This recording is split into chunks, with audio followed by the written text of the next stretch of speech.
Hello and welcome to the Tennessee Strong Families Grant Program presentation on contract types.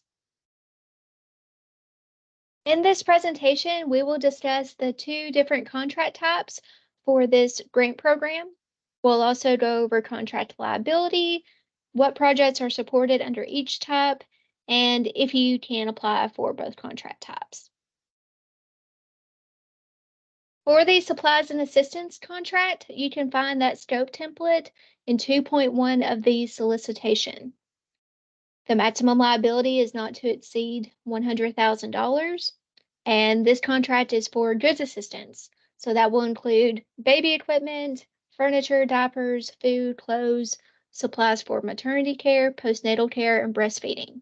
It can also include subcontracted services. So this would apply to you if you're partnering with interpreters, counselors, and doulas to provide those direct services to your clients. You can also look at 4.3 of the solicitation. This goes into more detail about allowables and unallowables specifically to this grant program. And you can also look at the grants manual for equipment and supplies that can be purchased in our allowables and unallowables chapter. Support service contracts, that template can also be found in 2.1 of the solicitation, but it is a separate scope template than supplies and assistance. They each have their own scope template.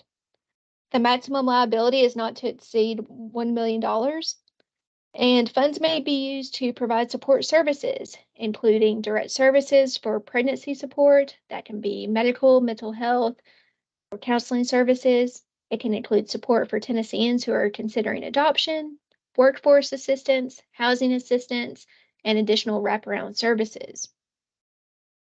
It does include the goods assistance piece, just like the supplies and assistance contract does.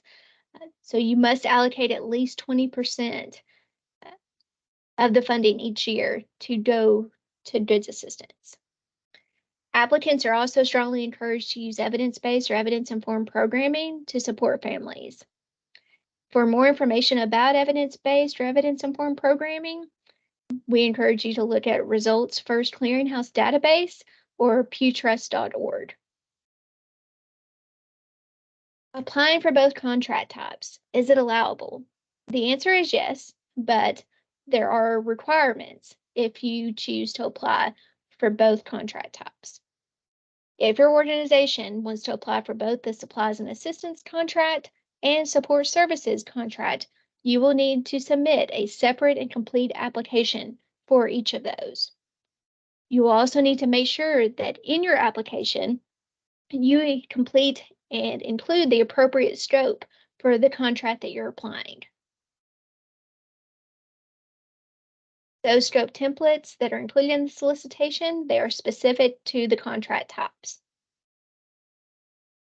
If you have any questions, you can reach us at family.advocacy.unit@tn.gov, or you can also view our website at tn.gov/strongfamilies.